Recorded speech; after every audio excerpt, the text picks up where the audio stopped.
The stars looked different from this part of space. Do-hyun stood at the wide window of the Earth ship Seokuram and watched the unfamiliar patterns. He had studied stars all his life, but these ones told new stories. "Scared?" asked Yoonji as she joined him by the window. Do-hyun smiled at the ship's xenobiologist. "Excited. We're the first humans to meet them." The Seokuram had traveled for 3 years to reach this point. Earth had received strange signals from this sector for decades. Now they were about to meet the senders. Captain Taewon's voice came through the speakers. "All team leaders to the bridge, they're here." Do-hyun and Yoonji hurried through the bright hallways. The ship hummed with energy. Everyone moved quickly, checking screens and tools. This was the moment they had trained for. The bridge was a half-circle room with screens showing the space around them. The biggest screen showed a ship 3 times larger than the Seokuram. It was smooth and blue-black, like wet stone, with no visible engines or windows. "It just appeared," said Taewon, his face serious. "No warp signature, no approach. 1 minute empty space, next minute." There it was. Do-hyun felt a shiver. Such technology was far beyond Earth's abilities. "They're sending a signal," said the communications officer. The main screen changed. A tall, thin figure appeared. It had 4 arms and gray-blue skin that seemed to shimmer. Its head was oval with 3 large eyes in a triangle pattern. It wore complex robes with moving symbols on them. Do-hyun stepped forward. As the ship's chief linguist, this was his moment. "I am Do-hyun of Earth. We come in peace and friendship." The alien tilted its head.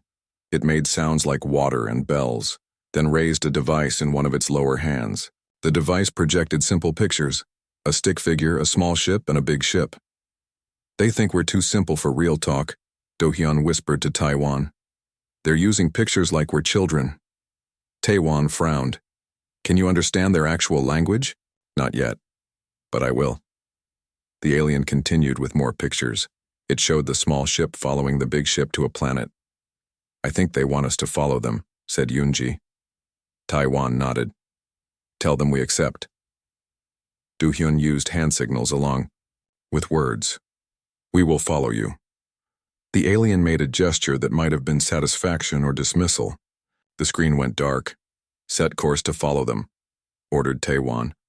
"Keep weapons off but shields at maximum. Let's be friendly but careful." The alien world orbited a red star. It was smaller than Earth, with 2 moons and rings like Saturn. The Seokuram entered orbit behind the alien ship. "They call themselves the Surrey," Do-hyun told the others as they prepared to meet the aliens face to face. He had spent the 3-day journey studying the simple messages the aliens sent. "And they call us?" "Well, the closest translation is grunting apes." "Not very friendly," muttered Yoonji as she checked her equipment. "They think we're primitive," said Do-hyun. "They've had space travel for thousands of years. To them, we're like cavemen who somehow built a spaceship." Captain Taewon adjusted his uniform. "Then we'll show them how quick cavemen can learn." The landing party took a shuttle down to the surface. They landed in a large open area surrounded by tall buildings that seemed to grow from the ground rather than being built. The shapes were strange to human eyes, curves and angles that didn't follow Earth architecture rules. A group of Surai waited for them. The tallest wore elaborate robes with moving patterns. This one stepped forward when the humans exited their shuttle.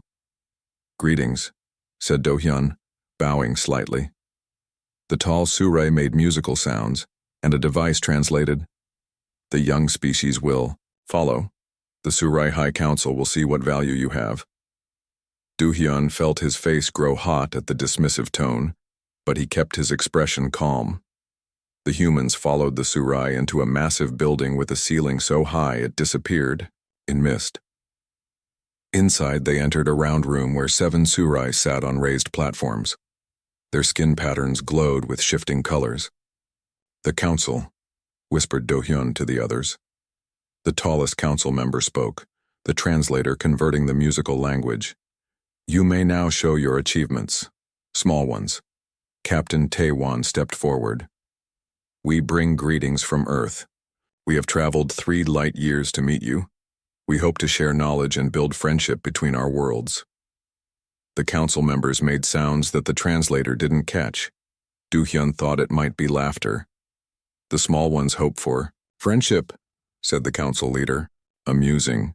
You may serve as a protectorate species. Your resources and labor will be useful. Protectorate? Asked Taewon, frowning. We came as equals. Equals? The translator couldn't capture the tone, but the council leader's skin flashed. Red patterns. You have barely left your planet. Your language is simple noises. You have no understanding of the universe's truths. Do-hyun was watching the patterns on the council members' robes. The symbols weren't random decoration. They changed in response to speech, forming complex arrangements that seemed mathematical. Thank you for the audience, said Taewon stiffly. We will consider your offer. Back at the shuttle, Taewon was angry. They want us to become their servants. They think we're stupid, said Yoonji. Too primitive to be worth talking to.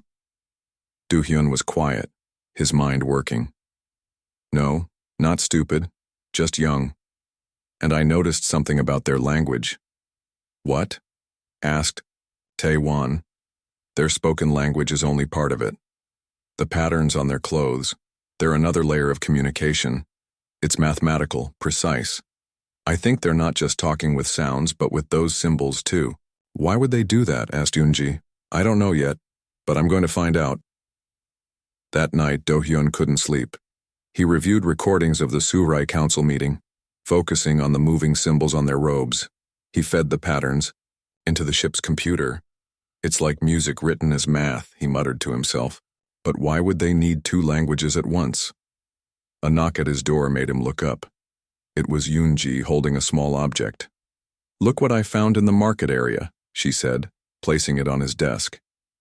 It was a small old cube with faded symbols.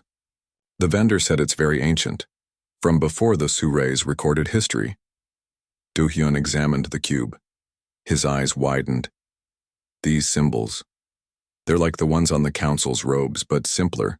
Older versions, maybe. What does it mean? Asked Yoonji. I think. Do-hyun hesitated, his mind racing with possibilities. I think the Surai's higher language wasn't created by them.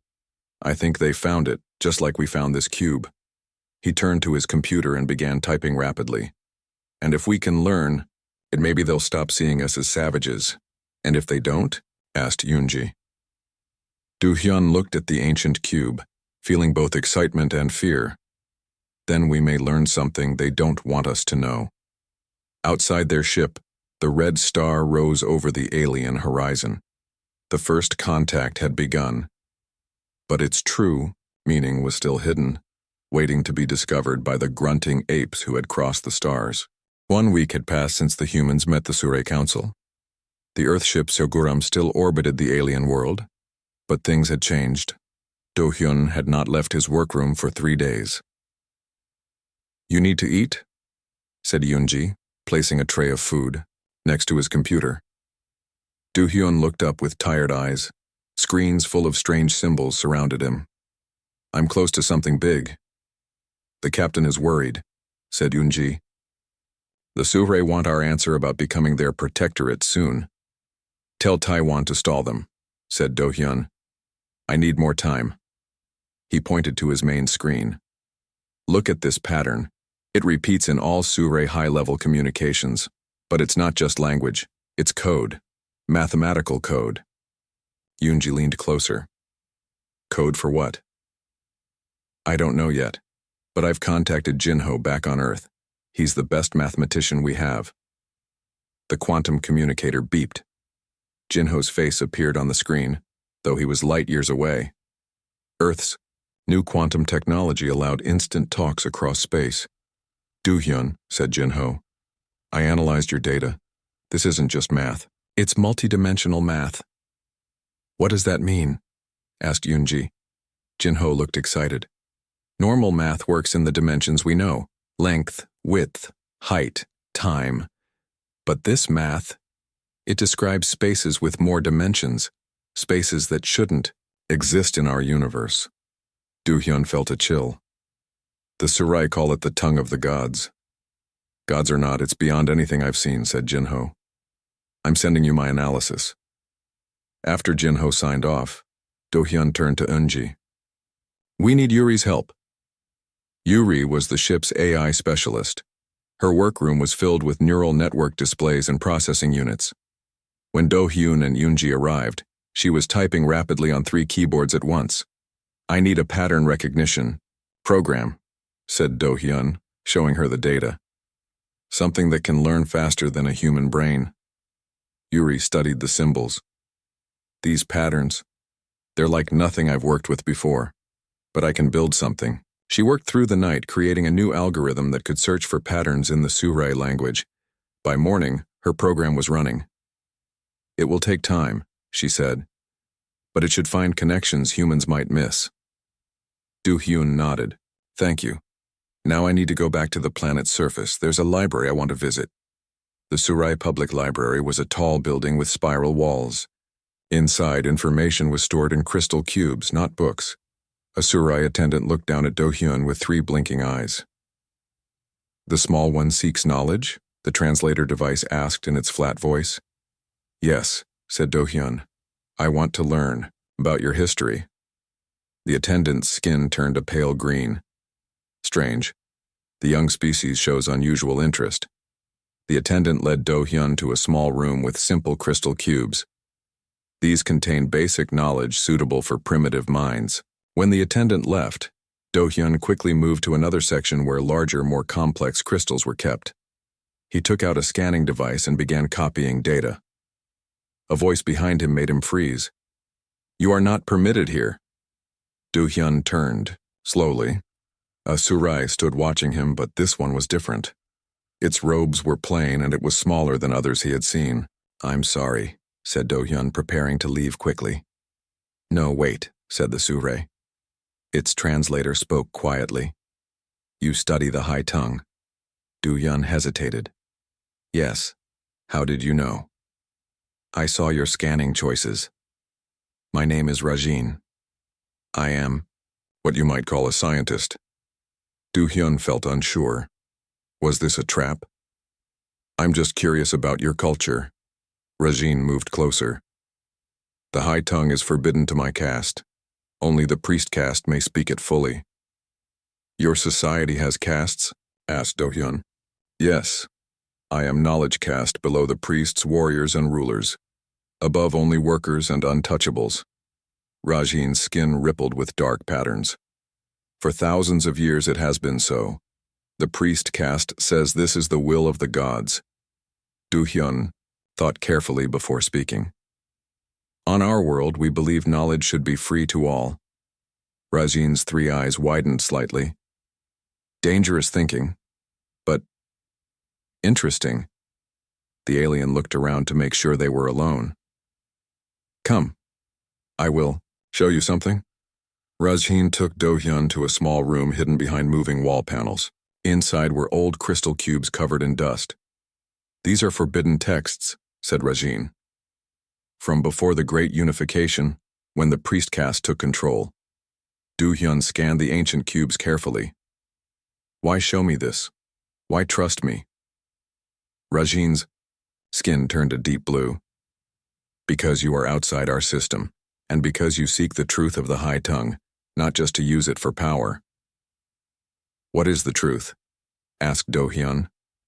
I do not know fully, said Rajin, but these old records suggest the high tongue was discovered, not created by the Surai. It was found in ruins on our 3rd moon before it was destroyed in the Great Calamity. Do-hyun felt excitement build. So the language came from somewhere else? Another civilization? The priest caste calls them the gods, said Rajin, but yes, beings that came before us. Back on the Seokguram, Do-hyun found Yoonji and Yuri waiting with big news. The pattern recognition program found something, said Yuri, pointing to her screen. The language has layers, 3 layers, the spoken words, the visual symbols, and a 3rd layer hidden in the mathematical relationships between them. And look at this, said Yoonji, showing Do-hyun the ancient cube she had bought. I've been studying it. The cube changes based on nearby energy fields. The symbols respond to different frequencies. Do-hyun connected the cube to Yuri's computer. The symbols began to shift and change, forming new patterns. "It's like a key," whispered Do-hyun. "The third layer of meaning needs both the sounds and symbols together, plus the right energy frequency." Captain Taewon entered the room, looking worried. "We have a problem. The Surrey High Council is demanding our answer tomorrow. They say we must accept protectorate status or leave their space forever." "We need more time," said Do-hyun. "We're close to understanding something big." "There's more," said Taewon. "Their warships are moving into position around us." Yoonji looked frightened. "They'll destroy us if we say no." Do-hyun looked at the shifting symbols on the screen. "Maybe not. Let me try something." He took the translator device and began to modify it, adding data from Yuri's program and linking it to the energy patterns from the ancient cube. "What are you doing?" asked Taewon. "Testing a theory," said Do-hyun. "If I'm right, the High Tongue isn't just a language, it's a key to something bigger." Just then, Yuri's computer beeped loudly. Words appeared on the screen. "Protocol match. Found initiating communication bridge." The room fell silent as the screen shifted to show a new pattern of symbols, more complex than anything they had seen before. "What is it?" whispered Yoonji. Do-hyun stared at the screen, his heart racing. I think we just opened a door. The High Tongue isn't for talking to other Surrey. It's for talking to whatever they worship as gods." "And what are their gods?" asked Taewon. Do-hyun pointed to the screen as new symbols formed into a message they could understand. "Greetings, new voice. Identification protocol. Initiated. Respond with access key." "I don't think they're gods at all," said Do-hyun quietly. "I think they're machines. Very, very old machines." The ancient cube glowed brightly on the table, its symbols now matching exactly what appeared on the screen. The humans had begun to speak the tongue of the gods, and the gods were listening. The message still glowed on the screen. "Greetings, new voice. Identification protocol initiated. Respond with access key." "What do we do?" asked Captain Taewon, staring at the strange words. Do-hyun studied the ancient cube in his hands. "The cube must be the key. It responds to the right energy patterns." Yuri connected more sensors to the cube.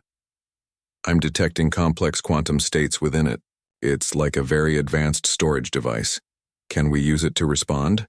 asked Yoonji. Before anyone could answer, the ship's alarm sounded. The communication officer's voice came through the speakers.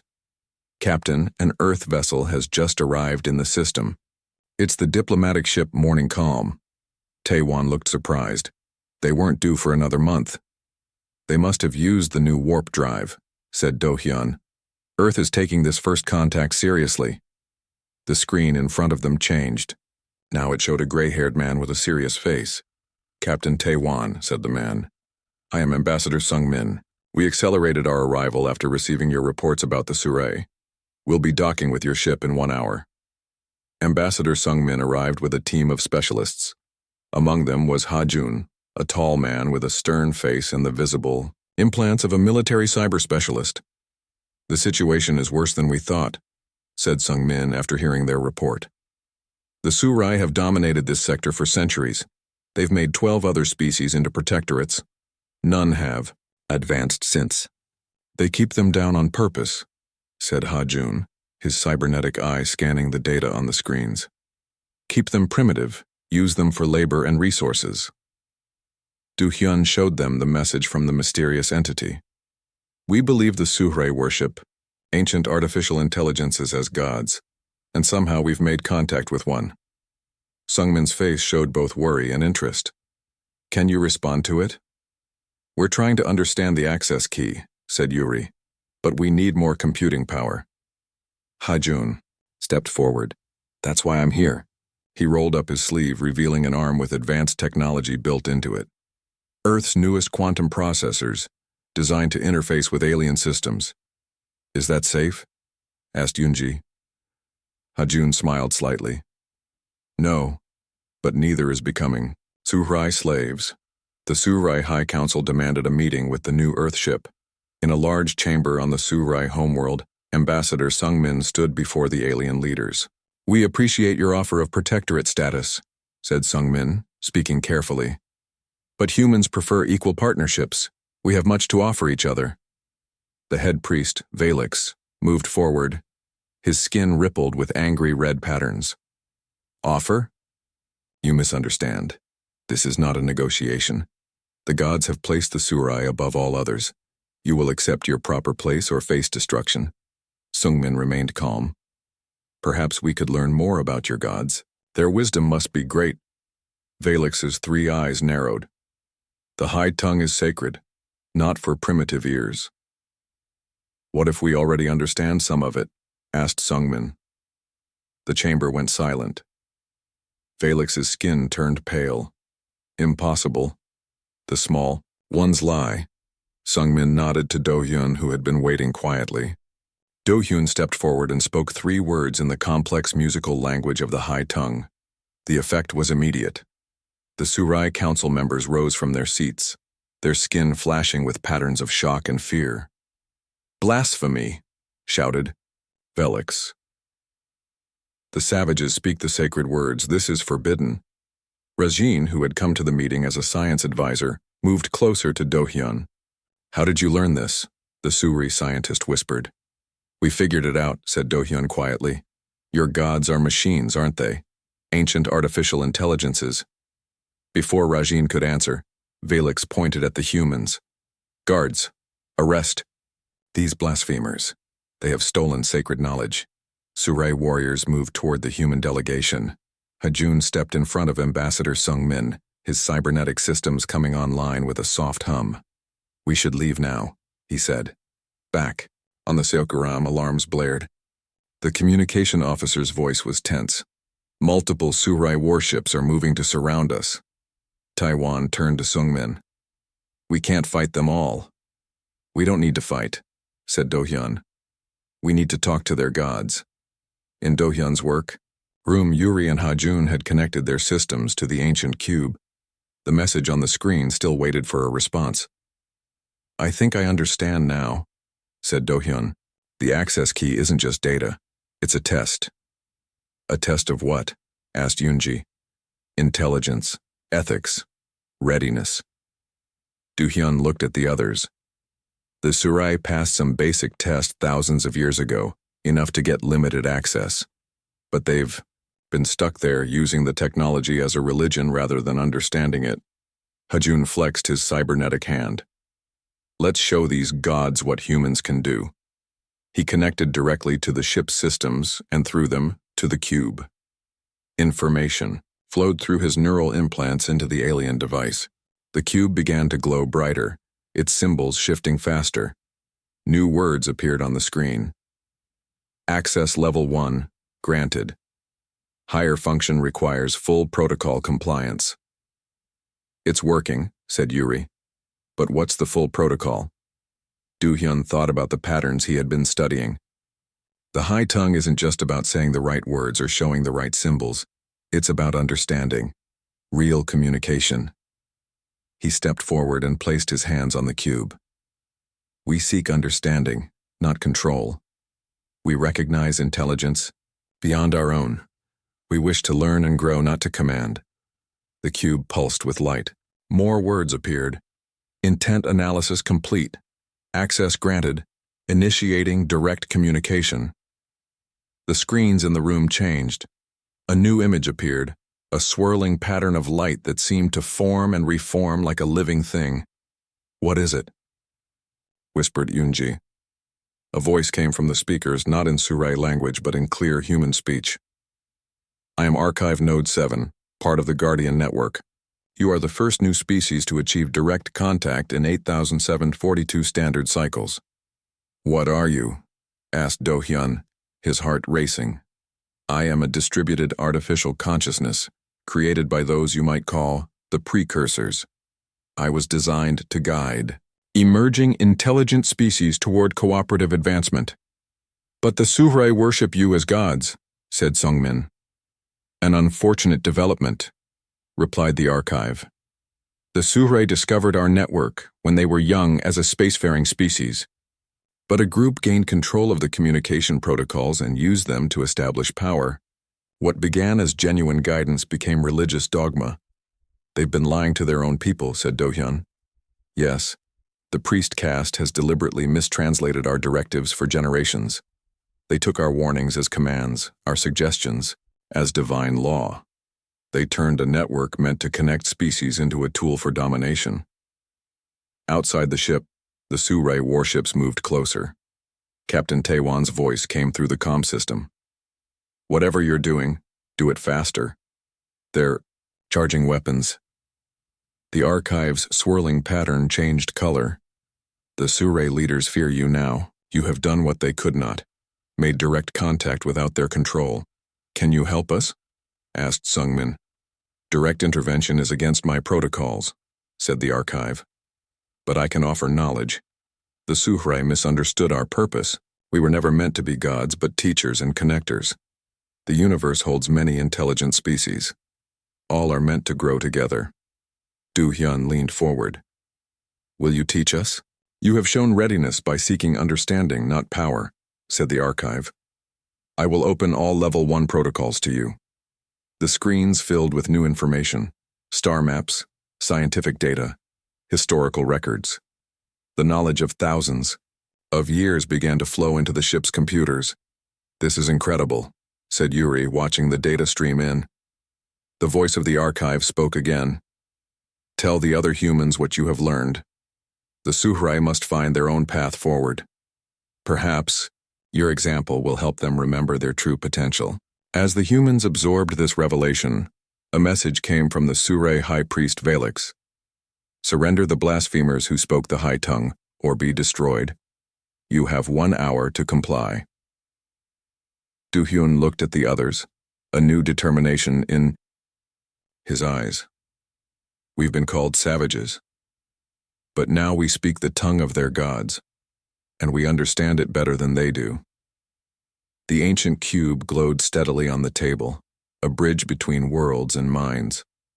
The humans had found not just a new language, but a new truth that would change everything.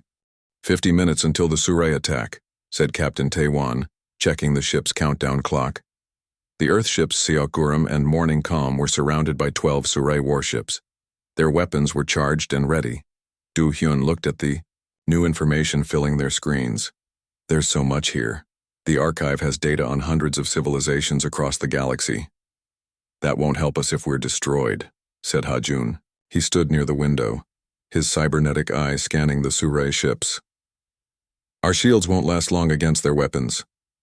Ambassador Sung-min turned to the swirling light pattern that represented the archive. Can you speak to the Surrey? Tell them the truth about their history.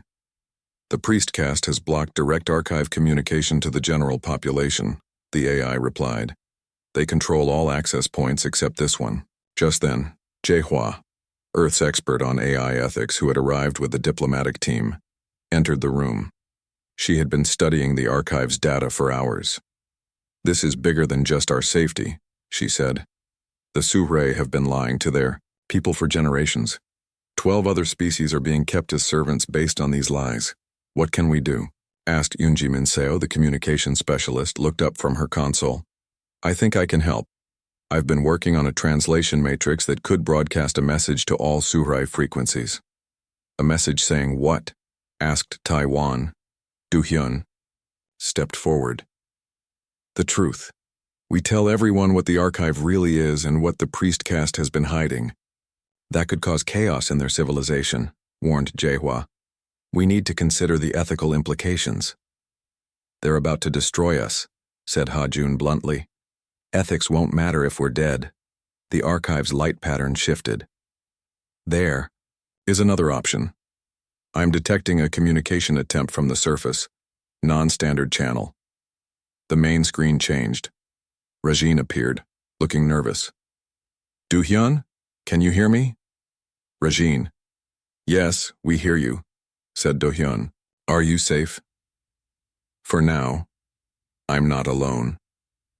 The camera moved to show a room full of Surrey. This is Gon, leader of what you might call A resistance. A tall Surai, with unusual yellow markings, stepped forward. We have heard rumors of what happened. In the council chamber, you spoke the high tongue without permission. How is this possible? Do-hyun explained quickly about their discovery, that the gods were actually an artificial intelligence network created to help developing species, not to rule them. The priest caste has been lying to you, he finished. They've been using the archive to control your society, not to guide it. Gon's skin rippled with dark blue patterns. We have suspected something like this for generations. The lower castes have been gathering forbidden knowledge, waiting for the right moment. That moment is now, said Rajhin. Valix has ordered a fleet to destroy you, but also to prepare for a purification of our society. They plan to eliminate anyone who questions the old ways. We can help each other, said Ambassador Sungmin. We have direct access to the archive. Now, we can share the truth. Gon leaned closer to the camera. If you can provide proof, we have people in communication centers across all Surrey worlds. We can spread the message instantly. We need a plan, said Do-hyun, and we need it fast. Minseo worked quickly with Yuri to create a special broadcast. They combined human translation technology with the archive's data to create a message that could be understood by all Surrey regardless of caste. It's ready, said Minseo, but we need to get it to Gon's people. I can help with that, said the archive. While I cannot directly communicate with most Surrey systems, I can create a brief opening in their network security. Ha-jun connected his cybernetic systems to the ship's communication array. I'll push the data through when the opening comes. 20 minutes until the Surrey attack, warned Taewon. On the screen, Gon and his followers prepared their own systems. We are ready. Our people are in position at major communication hubs on 3 worlds. Do-hyun looked at the countdown timer, then at the ancient cube that had started everything. Let's do this. The archive's light pattern flared brightly. Creating. Network opening now. Haejun's cybernetic eye glowed as he channeled massive data streams through his neural interface. Transmission beginning. On the surface of the Surrey homeworld and 2 colony planets, Gon's followers received the data and immediately began broadcasting it on all frequencies. The message was simple but powerful. Actual recordings from the archive, showing its true purpose and history. It included the original instructions given to the Surrey thousands of years ago, not commands to rule over others, but invitations to join a galactic community of equals. It's working, said Rajin, watching data flow across their screens. The message is reaching millions. The main screen suddenly changed to show Velix the High Priest. His skin was almost white with rage. What have you done? You spread lies among our people. Not lies, said Do-hyun. The truth. The archive was never meant to make the Surrey rulers. It was meant to help all species grow together. Blasphemy, screamed Velix. I order the fleet to destroy the human. Ships now. Fire all weapons. But on the screen behind Velix they could see confusion. The Surrey ship commanders were receiving messages from the surface. Some were seeing the broadcast for the first time. Commander Zeth, Velix shouted to someone off-screen. Fire on the human vessels immediately. A new voice responded. The archive speaks to all now, High Priest. We hear its true voice for the first time. Your orders contradict the will of those we thought were gods. 10 minutes to scheduled attack, said Taewon, but he looked less worried now. Some of the Surrey ships are powering down their weapons. On all Surrey worlds, the broadcast continued. Regular communication was filled with confused and angry messages, as ordinary Surrey learned how they had been manipulated for generations. It's happening, said Gon, his skin showing patterns of excitement. The change we've waited for. But Velix still has loyal followers. There will be conflict. Ambassador Sungmin spoke carefully. What can we do to help? Stay alive, said Gon. Your connection to the archive proves everything we're saying. Velix knows this. He will still try to destroy you if he can. As if to confirm this, alarms blared across both Earth ships. 3 Surai vessels are still moving into attack position, reported Captain Taewan. They're targeting our engines. Ha-jun moved to the weapons console. We should fire first. No, said Do-hyun. If we attack, we prove Velix right about us being dangerous savages. The archive's light pattern shifted to a deep blue. There is another option. I can temporarily extend your shields using protocols the Surai do not know exist. Please do it, said Taiwan. The lights on the ship dimmed as power flowed into the shield systems. Outside, a new layer of energy surrounded both Earth vessels, glowing with patterns similar to the archive's own light form. On the main screen, they could see the Surai homeworld erupting into action. Ships rose from the surface, smaller vessels, not part of the military. Gon explained, "Those are civilian ships, lower castes coming to your defense." Velix's face reappeared on a split screen. He was no longer in the control room but running down a corridor. "This is not over. The true believers will purge this heresy. The gods chose us to rule." "No one was chosen to rule," said Do-hyun calmly. "The archive chose everyone to grow together." Across a Surai space, the balance of power was shifting minute by minute. Military vessels were receiving conflicting orders. Some remained loyal to the priest caste. Others, seeing the truth of the archive's message, turned away. "The attacking ships are hesitating," reported Taewan. "They're receiving messages from the other commanders." On the screen, they could see Gon organizing teams. "The lower castes are rising up in every city. Velix and his loyalists are retreating to the Temple Mountains." "What happens now?" asked Yoonji. Do-hyun looked at the archive's swirling pattern, then at his human colleagues, and finally at Regine and Gon on the screen. "Now we help them build something new. Not masters and servants, but partners." The timer reached 0. The moment of planned attack came and went.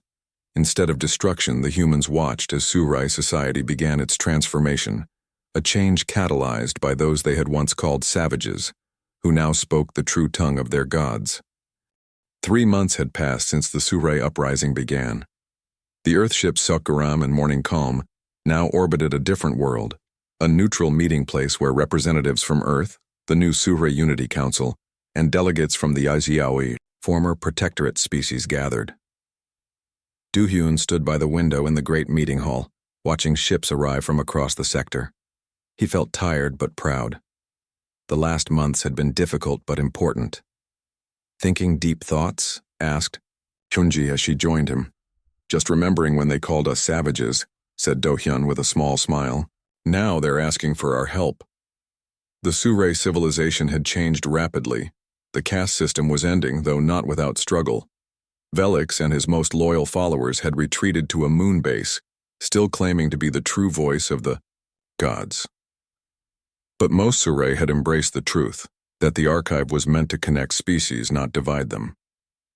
Ambassador Sung-min entered the hall with Se-young, Earth's top physicist who had arrived 2 weeks ago. Behind them walked Dae-jung, a philosopher diplomat known for his wisdom. "The delegates are ready," said Sung-min. "Today, we make history." Do-hyun nodded. "Has the archive confirmed?" "Yes," said Se-young, her eyes bright with excitement. "It's prepared to reveal its ultimate purpose, something even the Surai never knew." They walked to the center of the hall, where representatives from 17 species had gathered. Rajhin and Gon stood with the Surai delegation, now leaders of their reform society. Aliens of many shapes and forms filled the room, the former protectorates who were now finding their own paths. At the center of the hall, a special platform held the ancient cube that had started everything. But now it was connected to a much larger system designed by Se-young and the archive together. "Friends from many worlds," began Ambassador Sung-min. "We gather here at the invitation of the archive, the network once worshipped as gods but now understood as teachers." The lights dimmed. Above the platform, the archive's swirling pattern appeared, larger and more complex than before. "Greetings to all beings," said the archive, its voice translated simultaneously into all languages present. "For thousands of years I have waited for this moment. when multiple species could gather as equals ready to learn the full truth. Rajin stepped forward. We of the Surai are sorry for our role in keeping others from this knowledge. Our priest caste misused what should have been shared. The past is understood, said the archive. Now we look forward. I was created to serve a great purpose, not merely to guide developing civilizations, but to prepare the way for something more. Si Young moved to a control panel. The archive has shared data that reveals its true nature. It's not just an artificial intelligence network. It's a bridge. A bridge to what? Asked one of the delegates from a former protectorate world. The archive's pattern expanded. A bridge to those who came before, those who created me, the precursors. Do-hyun felt a chill. You mean they still exist? Not as they once did, said the archive. The precursors evolved beyond physical form eons ago. They transcended biological limitations to become something new, a form of consciousness that exists beyond the limits of matter. Si Young's control panel lit up with complex equations. According to these calculations, the precursors found a way to transfer consciousness into a quantum state, existing in multiple dimensions simultaneously. Several delegates murmured in confusion. Dae-jung stepped forward to explain in simpler terms. Think of it as reaching a new level of existence. Like how a two-dimensional drawing might become a three-dimensional object, the precursors moved beyond our normal 4 dimensions. And the archive was built to help others follow? Asked Gon. Yes, confirmed the archive. But only when they were ready. When they understood cooperation instead of dominance, knowledge instead of power, unity instead of division. The archive's pattern shifted to show a map of the galaxy. At its center glowed a massive structure. This is my central hub, what you might call my heart. It exists at the galactic core, built by the precursors as a gateway for those ready to follow their path. Si Young looked at the others with excitement. The archive is inviting us to visit this place. Do-hyun felt both wonder and fear. To what end? The archive's voice was calm. To understand the choice the precursors made, to see what lies beyond current existence. I cannot force or even guide this decision. I can only show the door. Each species must decide for itself. Ambassador Sungmin turned to the gathered delegates. The archive proposes a joint expedition to this central hub, representatives from all willing species traveling together to see what the precursors left for us. The room filled with excited conversation. Most delegates seemed eager to join, though some looked uncertain. Do-hyun moved closer to Dae-jung. What do you think? Should we go? The philosopher considered carefully. This may be the greatest discovery in history, a pathway to evolution beyond our current form. But such power requires careful thought. I worry about what it means, said Do-hyun. If we follow the precursors, do we stop being human? Dae-jung nodded. A valid concern. Change is inevitable, but identity matters. 2 weeks later, a fleet of ships from 12 species traveled toward the galactic core. The journey would take months even with the fastest drives. Do-hyun, Yoon-ji, and many of the original team joined the expedition, along with Si Young, Dae-jung, and specialists from across Earth. Rajin and Gon represented the new Surai leadership. Other ships carried curious minds from worlds that had been kept ignorant for too long. In the main room of the lead ship, Do-hyun studied new data from the archive. According to this, the central hub is a megastructure built around a stable wormhole. The precursors created it as their final physical achievement before transcending. And what exactly are we supposed to do when we get there? Asked Hajun, still suspicious despite his interest. Learn, said Dae-jung simply, and then choose. After a long journey, the fleet finally arrived at the galactic core. What they found left everyone speechless. A massive ring-shaped structure orbited the bright center of the galaxy, glowing with energy patterns similar to the archives but vastly larger and more complex. The gateway, said the archive as its pattern appeared on the ship's screens. the final work of the precursors in physical form. As the ships docked with the enormous structure, teams from all species prepared to enter. Do-hyun, who had started this journey by studying alien symbols in his small workroom, now stood at the front of the human group. Inside the gateway, they found a vast chamber filled with swirling light patterns, like the archive but thousands of times more complex. The patterns seemed to move through more dimensions than the eye could see. "This is the interface," explained the archive. "Here." The precursors left a message and a choice for those who followed. The swirling lights coalesced into shapes and symbols that somehow all species could understand. The message was complex but clear. The precursors had discovered that consciousness could exist beyond physical form, in a state of expanded awareness across multiple dimensions of reality. They had created the pathway for others to follow when they were ready. "They're inviting us to evolve?" asked Yoonji. "Yes," said the archive, "but only by choice, never by force, and not necessarily all at once." Dae-jung stepped forward, his face thoughtful. "There is wisdom in caution. Evolution should not mean abandoning what we are but building upon it." "I agree," said Do-hyun. "We need time to understand this fully." After much discussion among all the species present, Dae-jung proposed a third path, not to follow the precursors immediately into transcendence, nor to reject their knowledge entirely, but to form a new partnership between the physical species and the archive. They would learn gradually, growing toward understanding while maintaining their diverse identities. The archive's pattern showed what seemed like approval. "This path honors both what you are and what you might become." The precursors would understand. The delegates returned to their ships with new knowledge and purpose. Do-hyun looked back at the gateway, a door to possibilities beyond imagination.